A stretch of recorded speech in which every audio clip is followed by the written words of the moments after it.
What do you do when overnight a global pandemic plunges the organization you lead into uncertainty?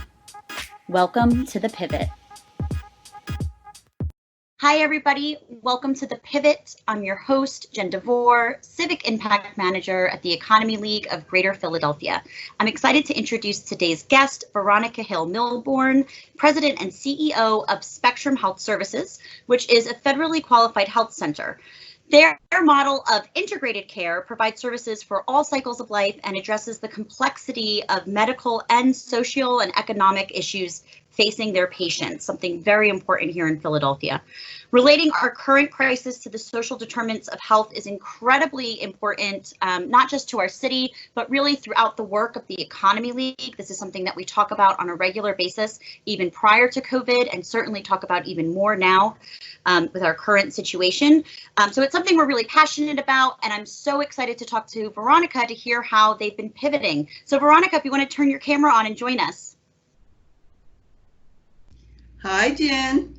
Hi, Veronica. Thank you so much. I am sure you are incredibly busy. So the fact that you're taking some time to talk to us today and tell your story is, we're very appreciative of it. So thank you. Thank you. Thank you. Absolutely. So, let's just get right to it because this is such an important issue and you're really right at the front line of it. I love that community is so front and center in the mission of Spectrum. And that is such an important first foot to put forward when you're dealing with healthcare, I believe. What can you tell us about the Philadelphians that you serve and talk a little bit about your approach to integrated healthcare? Sure. So Spectrum Health Services has been serving the Philadelphia area for over 55 years now. Wow. We have 3 community health centers, one located at 5201 Haverford Avenue in West Philadelphia, 1325 South 33rd Street in Southwest, and 1415 North Broad in North Philadelphia, and we're planning to open a new center in the Northeast in 2021. What makes Spectrum unique as a federally qualified health center is that we do use an integrated model, which is a team-based approach of primary care physicians, nurse practitioners, and behavioral health specialists. We provide a one-stop option to care. It's patient-centered. So it's a care plan that is customized and responds to each individual patient's particular needs. I like to think of the people that work here at Spectrum as having customer or patient service as part of their DNA. They're very passionate about the work that they do. We're here to truly make a difference in the community. That's great. And I love what you said about the customer care angle. I think that's so important and one that I think we're starting to see more in healthcare in general, but the fact that this organization's been around for 55 years, as you said, and that's front and center, what a great way to lead by example. So clearly telehealth is what is everyone's pivoting to some degree. What was the transition like for Spectrum, not just for you as an organization, which I'm sure had its own challenges and opportunities, but for the providers and the patients too, because making that bridge between all three seamless, I'm sure is very challenging.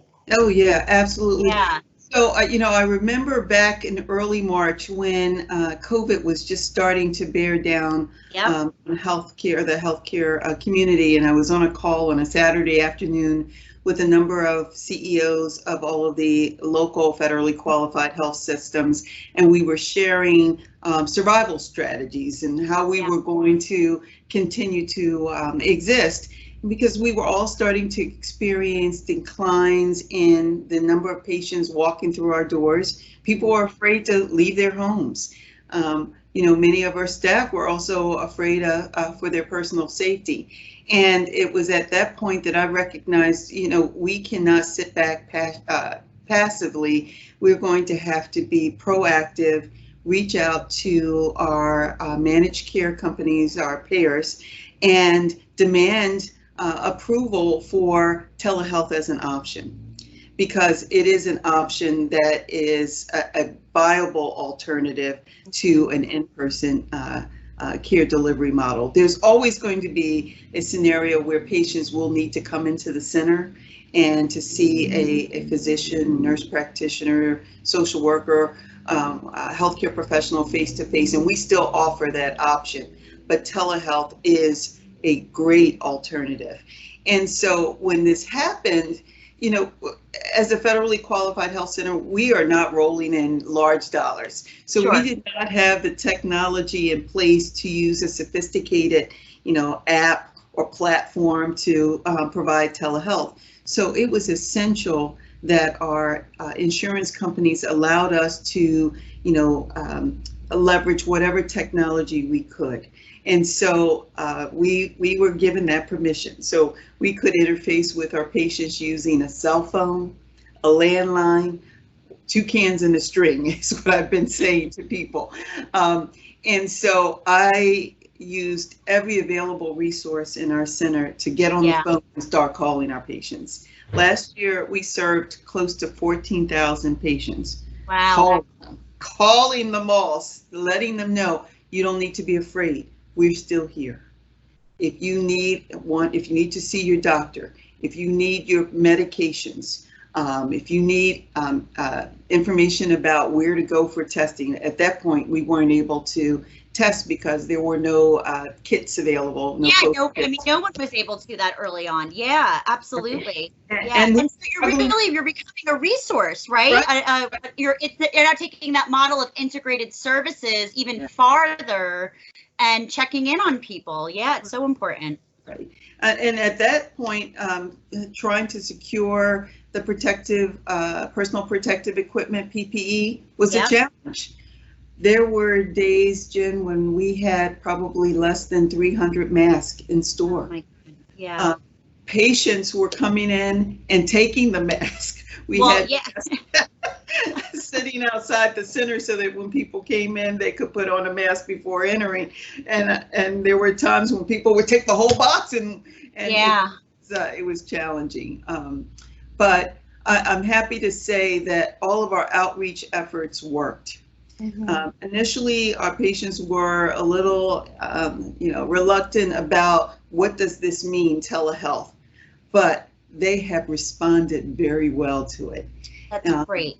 People who ordinarily did not come into the health center because of transportation needs, or they were just too ill to come in, or they didn't have the finances to pay their copay. One of the beautiful things about telehealth is that the insurance companies, for the most part, agree to waive the copay.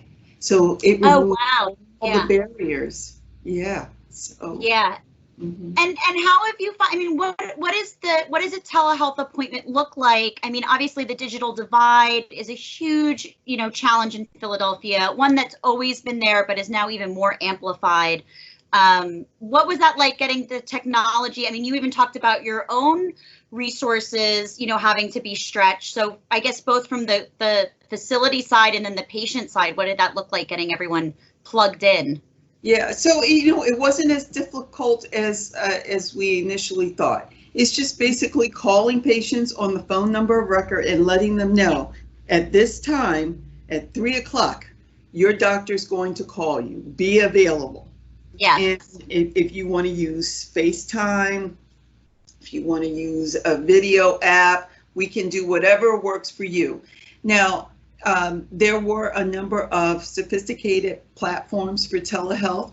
You can imagine that every federally qualified health center was scrambling, trying to get in line to be able to use that technology. It took us several weeks before we could find a vendor that would work with us and that would interface with our electronic health record. And we're still going through the wrinkles with using that platform. So, but for the most part, 95% of what we're doing is telehealth using a regular cell phone or regular landline. That's great. Yeah. Yeah. And I think it just makes it so clear why it's important that some of those restrictions were lifted so early on. Yeah. So you can just jump in and serve people. Right. So I think that's really great. So you were able to, identify that this crisis was coming in early March, as you said. I'm sure you have to get your board on board, so to speak, with everything, and then get the facility ready, the patients ready. How has this stretched your leadership? And how long have you been at Spectrum too, as in your position as the president? Not long, right? It has been long. It feels like a lifetime. Yeah. I joined Spectrum in July of 2019. Yeah. But I've been working as a healthcare leader for over 35 years.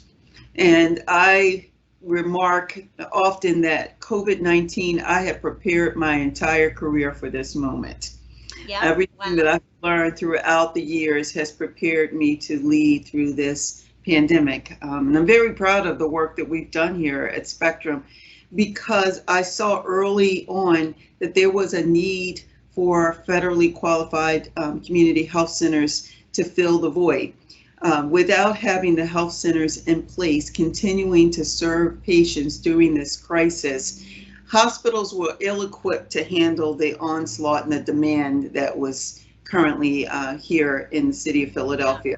And that was part of the motivation and outreach to our insurance companies to say, you need to allow us to do this, and we need to have this approval now, because the demand will, overrun the hospital systems. They will not be equipped to manage the demand. And in fact, I often say that as healthcare providers, frontline responders, we are trained, it's part of our DNA to run towards the fire. We don't run away, we run towards the fire. And there's a certain a level of commitment and passion that exists in everyone that comes into our center and works here. It's with that same dedication and energy and excitement and wanting to be here. It's not for the weak and frail. It certainly is not.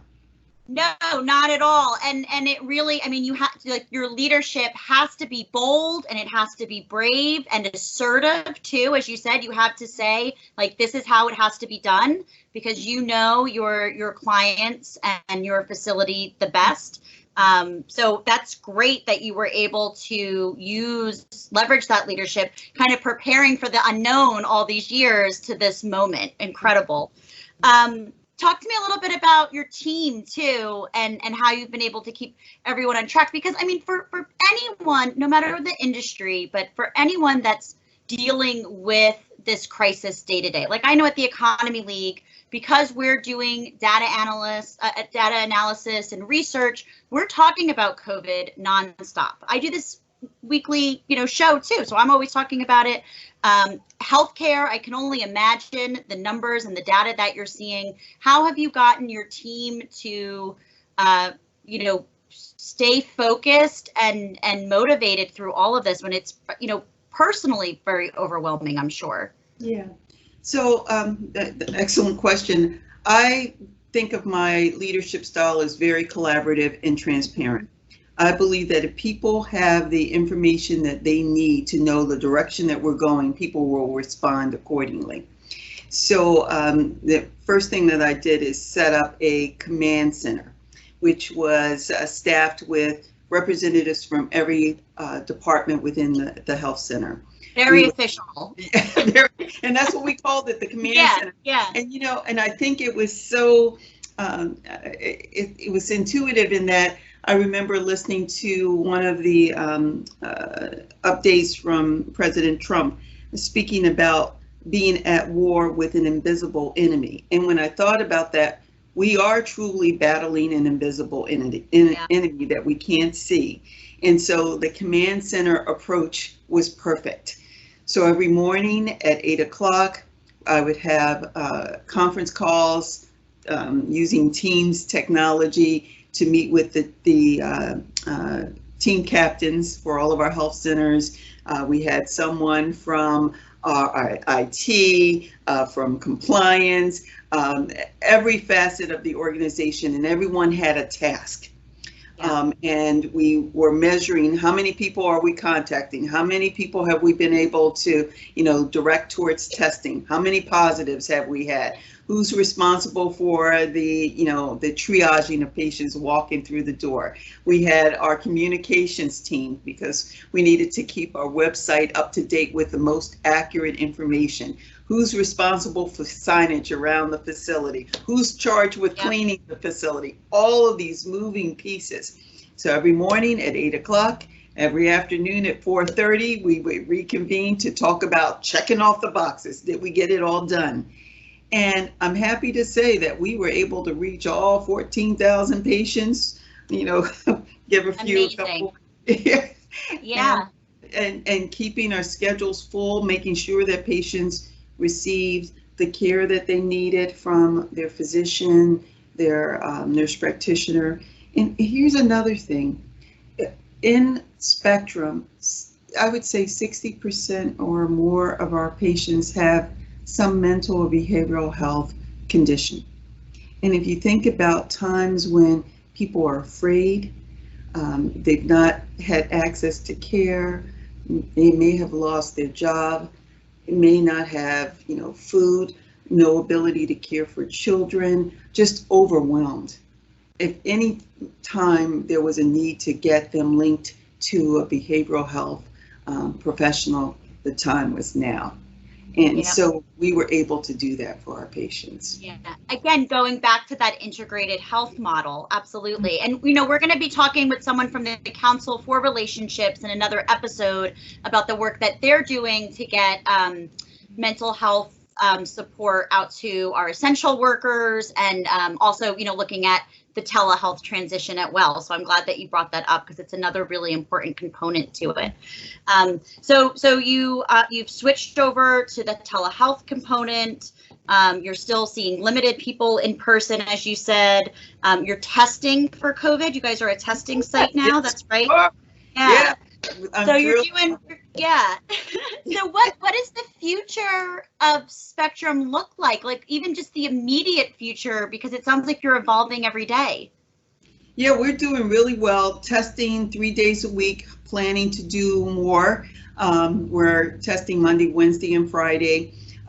Dental is one of the areas that we have not been able to resume. We have a relationship with the University of Penn School of Dentistry, and they have one of the few emergency clinics open right now.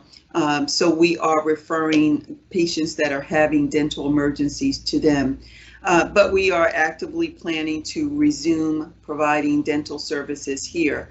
I think the future for federally qualified health centers is to continue to offer telehealth. We've already heard that there's another wave of COVID coming in the fall. I know. So we have to be prepared to continue to think creatively about how we're going to continue to meet the needs of patients and all of the needs, partnering. No one provider can do it all. Yeah. We just partnered with a local farm-to-table provider where we received 60 boxes of fresh fruits and vegetables, and we gave that out, and we're going to do that for the next 5 years here at Spectrum. Oh, wow. Okay. So people who have food insecurities, they can get beautiful boxes of food. When I looked at those boxes, I thought, I'm so thrilled to be able to meet this need. It's just very encouraging. Yeah. Oh, that's wonderful. And when you talk about the next 5 years, some of these, actions that had to probably be decided very quickly overnight do have longevity with the facility, and I think that's great. Mm-hmm. So Veronica, before we wrap up, what can viewers at home do to support you and Spectrum and the work that you're doing? So I am here for patients, and I want people to call us. If patients are concerned about whether or not they have COVID or they've come in contact, they just simply need to call us. If they have medical care needs, I have everything that they could possibly need. And the phone number that they need to call is 215-471-2761. They could also check us out on our website, which is www.spectrumhs.org.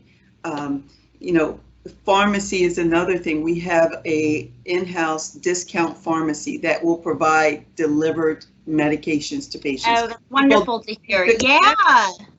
We can do it all for them. They can stay in the safety of their own home. That's great. Well, I thank you so much for coming on the show. We appreciate you running towards the fire, as you said. It's my favorite quote. I love it. I'm going to share your information. Veronica Hill-Milborne, thank you so much for being our guest today and for all of the great work that you're doing at Spectrum. We really appreciate it. And just a reminder, you are watching The Pivot, presented by the Economy League of Greater Philadelphia. You can follow us on social media, and you can watch this episode and more at the economyleague.org/thepivot. Thank you so much, and have a great day. Thank you. Bye-bye.